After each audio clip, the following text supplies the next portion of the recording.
খালেদা জিয়াকে তারেককে দেশ থেকে এই ক্ষমতার থেকে তাড়ালাম কেন? তখন শুধু শুনতাম, পত্রিকায় দেখতাম হাওয়া ভবন, হাওয়া ভবন, হাওয়া ভবন, ট্রান্সফার কেস, খাম্বা কেস, দুর্নীতি, চুরি, ডাকাতি, পত্রিকায় প্রতিদিন আসতে হেডলাইনে এত টাকা চুরি হয়েছে, এত টাকা ঘুষ হয়েছে, এত টাকা বাণিজ্য হয়েছে। আওয়ামী লীগ আমরা একই দেখছি। যদি আবারও সে বিএনপির ক্ষমতা আনার জন্য আমাদের দেশের শিক্ষিত সমাজ, নীতিমান সমাজ কথা বলে, তাহলে আমরা তাদেরকে কি বলতে পারি? আমাকে বলুন। খুবই মনোযোগ দিয়ে মন্ত্রমুগ্ধের মতো আমি চরমোনাই পীরের বক্তব্যগুলো শুনছিলাম, আর তিনার কথাতে ফিরে গিয়েছিলাম সেই 2006-এর যে আগের মুহূর্তগুলা, তৎকালীন বাংলাদেশ আর 2024-এর বাংলাদেশ, প্রেক্ষাপটটা বদলাতে শুরু করেছে।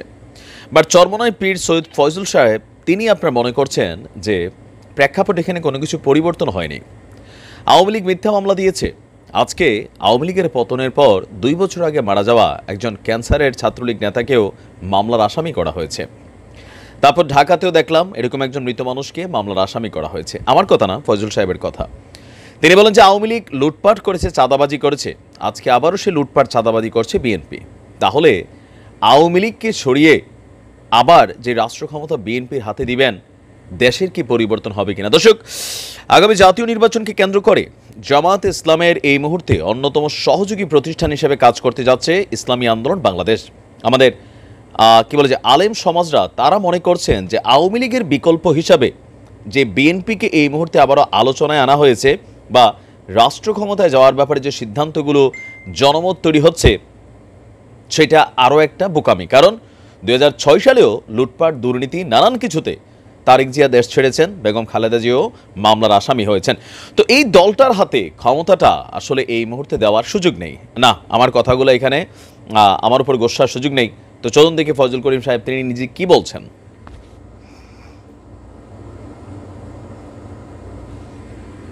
নিশ্চয়ই শুনেছেন। তিনার বক্তব্য শুনলে আসলে আমরা যারা একটু এইজের বল আছি, মানে যাদের বয়সটা মোটামুটি 30+, তারা কিন্তু সেই যুগ এই যুগ অনেক যুগে আমরা দেখলাম।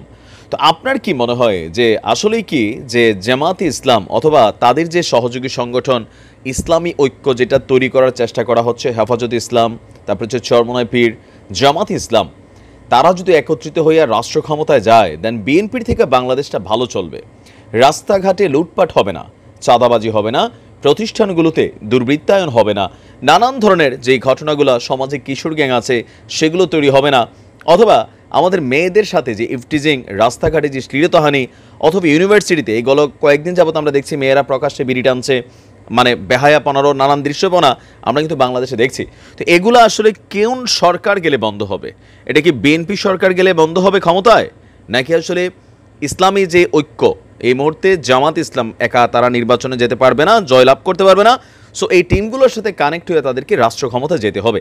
তো আপনার কি মনে হয় যে ফয়জুল করিম সাহেব যে কথাগুলো বলছিলেন পীরে চরমোনাই, তিনি কি আসলে এই কথাগুলো রাষ্ট্র ক্ষমতায় গেলে তারা রাখতে পারবেন, অথবা এতগুলো ইসলামিক দল একত্রিত হলে বিএনপি কি আসলে ঠেকাতে পারবেন কিনা? তবে একটা মজার বিষয় হচ্ছে তিনার কথার মধ্যে শতভাগ যুক্তি আছে। এই মুহূর্তে ছাড়া বাংলাদেশের বিভিন্ন জায়গায়, আমার নিজের এলাকা, সেইখানেও কিন্তু একই অবস্থা। যারা আমার এলাকার আছেন জানেন কম বেশি, তাই না? তো নিরীহ মানুষকে এখন তাদের কি বলে যে মামলার আসামি করা হচ্ছে বেশ কিছু জায়গায়, যারা অপরাধী তারাও হচ্ছে, বাট পাশাপাশি অনেক ধরনের ভুয়া মামলা তৈরি হচ্ছে। এর মধ্যে সিন্ডিকেট তৈরি হয়ে গেছে, কুমিল্লা ক্যান্টনমেন্টে জীবি তোলা হচ্ছে, বিভিন্ন জায়গায় এগুলোর ছবি ফুটেজ সামনে সামাজিক যোগাযোগ মাধ্যমে আসছে। তো এগুলোর কারণেই চরমোনাই সাহেবরা যখন কথা বলছেন, ওই যে আরেকটা লুটপাট দৃশ্য হইতেও পারে, নাও হতে পারে, তবে বিএনপির এবার হাইকমান্ড যারা আছেন, তারেক রহমান বা আমরা যদি দেখি রিজভী সাহেব, মির্জা ফখরুল ইসলাম, তারা কিন্তু খুব শক্ত ভূমিকা পালন করছেন, যেটা অতীতে কখনো দেখি নাই।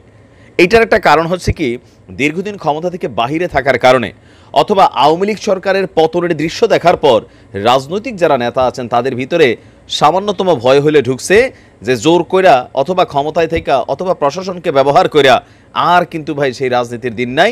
রাজনীতি যদি করতে হয় লাইনে এসে রাজনীতি করতে হবে, এমনটা কিন্তু মনে করছেন উঁচু পর্যায়ের নেতারা। কিন্তু গ্রামে গঞ্জে বিভিন্ন জায়গায় যে 5% ছেঁচড়া আছে দলীয় কর্মীর নামে, আওয়ামী লীগ বিএনপি দোনো দলে আছে, কোনো কাজকর্ম করে না, এলাকাতে হাইটা খায়, ভাইয়ের পোস্টার লয়া টানাটানি করে, চোর ডাকাতগুলো ভাইদের সাথে গিয়ে এখন বসে যাচ্ছে অনেক জায়গাগুলো, আপনারাও দেখছেন আপনার এলাকায়।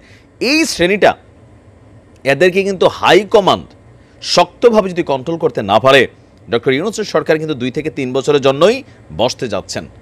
আর এই সময়টার মধ্যে বিভিন্ন জায়গায় যেভাবে বিএনপির নেতাকর্মীরা অন্যায়ও করছে, আবার বিএনপি কিন্তু বহিষ্কারও করছে, সো এটা প্রমাণিত হয়ে যাচ্ছে কি যে না, বিএনপি কাজগুলো করার জন্য আবারও তারা, আমি বিএনপি বলা উচিত না, বিএনপির যারা নেতাকর্মী আছেন বা দল তো বিএনপি, তো এই জিনিসগুলো নিয়ে কিন্তু একটা ভালো ঝামেলা ফেস করছে বিএনপি।